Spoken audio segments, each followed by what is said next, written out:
ബ്രദർക്കും മറ്റുള്ളവർക്കും ഇതിൽ കംപ്ലൈന്റ് ഇല്ല എന്ന് പറഞ്ഞപ്പോ പോലീസ് ഈ ഡെഡ് ബോഡി മറവ് ചെയ്യാൻ സമ്മതിക്കായിരുന്നു. അങ്ങനെ അത് പോസ്റ്റ്മോർട്ടം ഇല്ലാതെ ഒപ്പിച്ചു. ഞാനൊരു കോടീശ്വരനുമായി.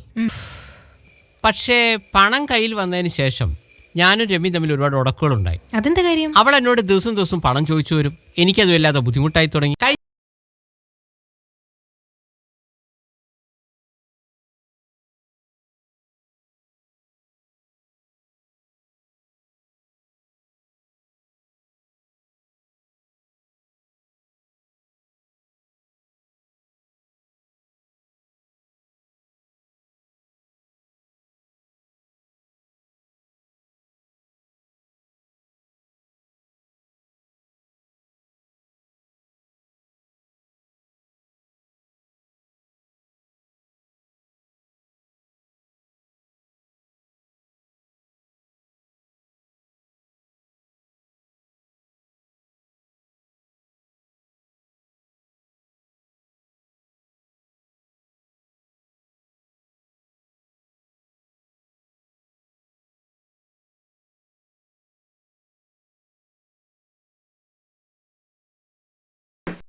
വിശാൽ, അയ്യോ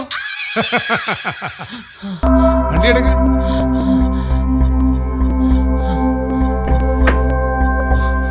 അവിടെ നിൽക്ക് വിശാലെ, ഒരു കാര്യം പറയട്ടെ. നീ അങ്ങ് ഓടല്ലേ.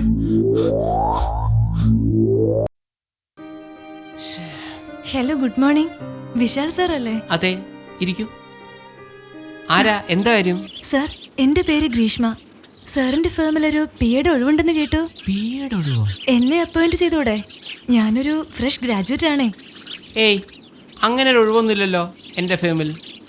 സാറിന്റെ വുഡ് ബി രമ്യയാണ് ഇവിടെ ഒഴിവുണ്ടെന്ന് പറഞ്ഞത്. ഓ, നേരിട്ട് പോയി ചോദിച്ചാൽ ജോലി കിട്ടുന്നും പറഞ്ഞു. ഈ രമ്യ കൊണ്ട് തോറ്റു. സത്യം പറ, നീ ഈ ജോലി കിട്ടാൻ രമ്യക്ക് നീ പൈസ കൊടുത്തോ? അയ്യോ ഇല്ല സാർ. നോക്ക്, സത്യം പറഞ്ഞാൽ ഞാൻ നിനക്ക് ജോലി തരും. കഴിഞ്ഞ ആഴ്ച കൂടി ഈ രമ്യ ഒരാളെ പണം വാങ്ങി ഇവിടേക്ക് പറഞ്ഞയച്ചു. അതുകൊണ്ടാണ് ഞാൻ ചോദിക്കുന്നത്. രമ്യ ചേച്ചി എന്റെ കയ്യിൽ നിന്ന് 5 ലക്ഷം രൂപ വാങ്ങി. 5 ലക്ഷം? കഴിഞ്ഞ ആഴ്ച എന്റെ ഒരു ഫ്രണ്ടിന് രമ്യ ചേച്ചി 5 ലക്ഷം രൂപ വാങ്ങി ഇവിടെ ഒരു ജോലി ശരിയാക്കി കൊടുത്തു. എന്റെ 5 ലക്ഷം രൂപ പോയോ സാർ? പലരിൽ നിന്ന് കടം വാങ്ങിയിട്ടാണ് ഞാൻ കാശ് കൊടുത്തത്. ഇനിയിപ്പോ സാർ ഈ ജോലി തന്നില്ലെങ്കിൽ ഞാൻ ആത്മഹത്യ ചെയ്യേണ്ടി വരും. Please sir. ശരി ശരി, നാളെ മുതൽ ജോലിക്ക് വാ. ഓ, താങ്ക് യു സാർ. അപ്പൊ ഞാൻ നാളെ ജോയിൻ ചെയ്യാം സാർ. ഈ രമ്യ ഞാൻ എന്താ ചെയ്യണ്ടേ?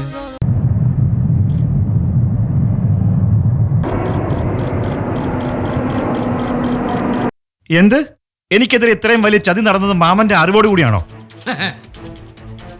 അതിലെന്താ ചതിരിക്കണേ? പിന്നില്ലേ, രാജേന്ദ്രന്റെ സ്വത്ത് അവന് ഇഷ്ടമുള്ള ആളുകൾക്ക് എഴുതി കൊടുത്തു. ചെറുപ്പം മുതൽ തന്നെ നീ അവനെ സ്ഥിരമായി ബുദ്ധിമുട്ടിച്ചു, ഉപദ്രവിച്ചു. അതുകൊണ്ട് അവൻ നിന്നെ വെറുത്തു. അല്ലാതെന്താ?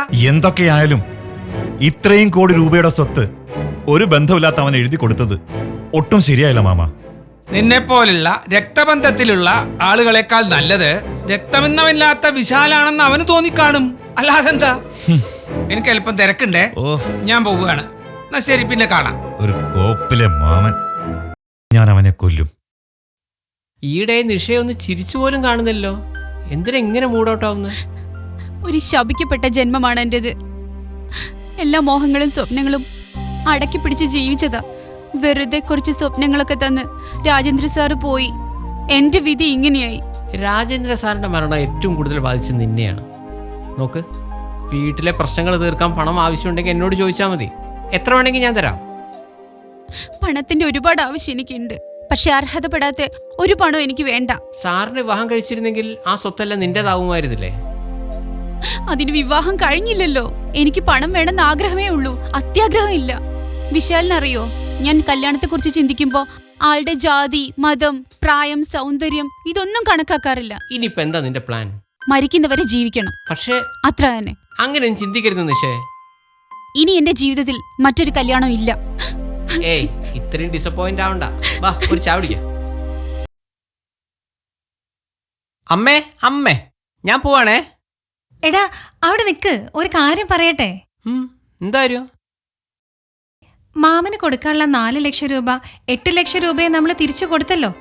പക്ഷേ മാമൻ അത് ഉൾക്കൊള്ളാൻ പറ്റുന്നില്ല. പ്രമിളയുടെ കല്യാണം ഭംഗിയായി നടന്നപ്പം കുടുംബക്കാർക്കെല്ലാം ഭയങ്കര സന്തോഷായി. ഒരു അത്യാവശ്യത്തിന് നമ്മളെ സഹായിച്ചവരെ മറക്കുന്നത് ശരിയല്ല. അതുകൊണ്ടാണ് ഞാൻ 4 ലക്ഷം അധികം കൊടുത്ത്. ആ, നിന്റെ മുതലാളിയോടാ നന്ദി പറയേണ്ടത്. സ്വപ്നം കാണുന്നത് പോലെയല്ലേ, ഒറ്റ ദിവസം കൊണ്ടാ നമ്മൾ പണക്കാരായത്. ഇനി ലക്ഷ്മിയുടെ സെമസ്റ്റർ ഫീസിനെ കുറിച്ച് ആലോചിച്ച് നമ്മൾ ടെൻഷൻ അടിക്കണ്ട.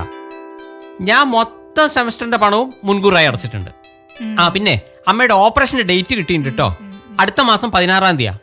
ഈ കേരള സംസ്ഥാനത്തെ ഏറ്റവും നല്ല ഹോസ്പിറ്റലിൽ വെച്ചാണ് ഓപ്പറേഷൻ നടത്തുന്നത്. പോരെ? ഓ ആ, എല്ലാം നന്നായി വരട്ടെ മോനെ. അല്ല, അമ്മ എന്താ ഞാൻ പുതുതായി ഉണ്ടാക്കിയ വീട്ടിലേക്ക് താമസിക്കാൻ വരാത്തെ? നിന്റെ അച്ഛന്റെ ആത്മാവ് ഇരിക്കുന്ന ഈ വീട് വിട്ടുവരാൻ എനിക്ക് മനസ്സ് വരുന്നില്ല മോനെ. അതുകൊണ്ടാ നീ ഒന്നും വിചാരിക്കരുത്.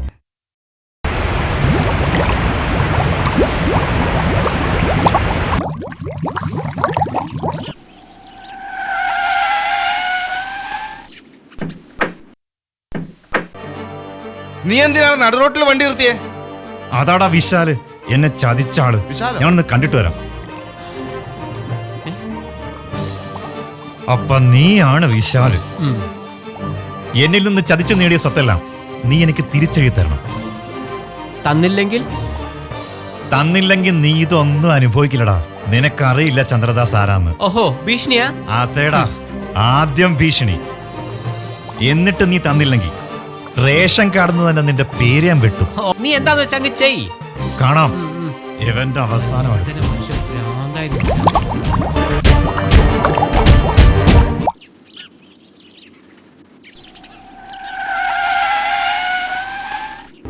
ഹായ് വിശാൽ.